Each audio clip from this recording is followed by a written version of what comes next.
Jesus returned him to his original dignity, gave him the ability to go back to his family, to go back to his life, to go back to the communal worship of God, restored him to membership in the tribe of Israel. I lost my original dignity when I was 15 in 1977.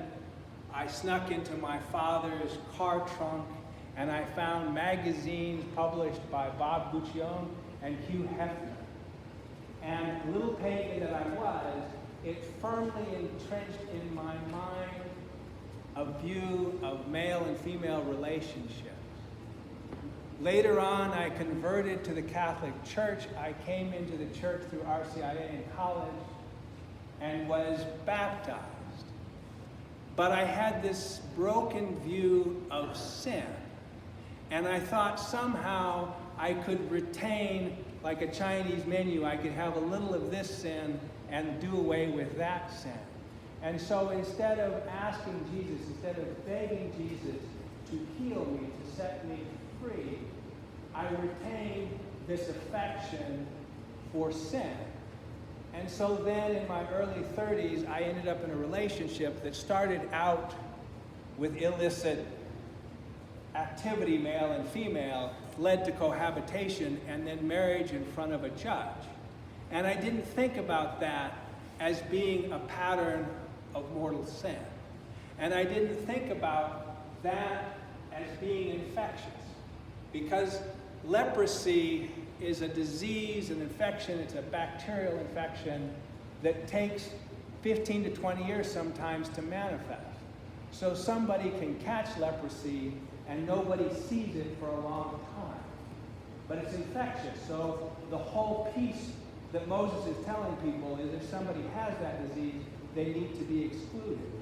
Well, you can't see my sin, but you can see the effects of my sin. And I thought having lust as my anchor sin, that I could avoid pride, I could avoid wrath, I could avoid gluttony and sloth. But no, you get the whole banquet. When you feast a little bit of sin, mortal sin, you get it all. And so my first marriage fell apart because I was prideful, wrathful, angry, but because I was entrenched in mortal sin.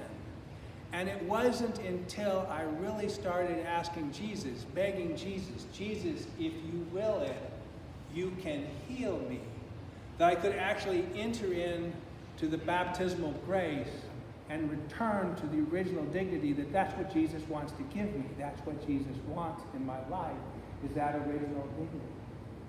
And we stand here at one of the beautiful seasons that our church gives us. Our mother, the church, gives us Lent.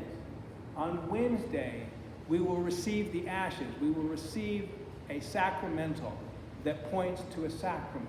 We will receive the ashes and be reminded that we are dust, and to dust we will return. And we are asked, will you turn away from sin and believe in the gospel? And that sacramental points to the sacrament of reconciliation. But the tough thing is, on my own, I cannot have the strength and the courage to ask Jesus, will you really heal me? Jesus, I want to be set free. And so we are given almsgiving, fasting, and prayer as a way of helping our heart know of the leprosy of our sins. So like the leper in today's gospel, we can turn to Jesus and say, Jesus, if you will it, you can set me free. And almsgiving doesn't take a lot. If you will get up every morning during Lent and take $1 bill and give it to somebody, find somebody to give it to, that's almsgiving. And if you do that with the intention of a sacrifice and say, Jesus, I'm giving this dollar away, but what I really want is for you to give me the desire to be set free from my sins, then your almsgiving, your donation has meaning. And for fasting, if you'll just take one day a week and not eat after the sun comes up until the sun goes down, just be hungry during the daylight hours. And give that hunger meaning by saying, Jesus, as I go hungry today, please give me the desire to be set free from my sin. Please help me. Give me that grace to desire to be set free from my sin.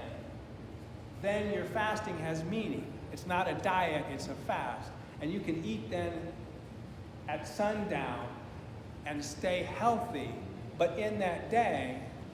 And by doing that, by thinking about the dollar bill, and by thinking about the fasting, you've already got prayer lit.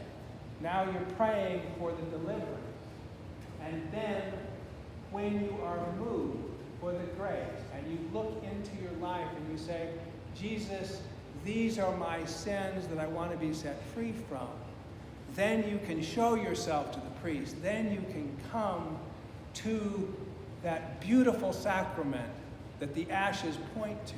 You can come to a confession, and you can come with a heart like that leper that says, Jesus, I know how badly I need this. Please set me free. If you will it, you will make it so.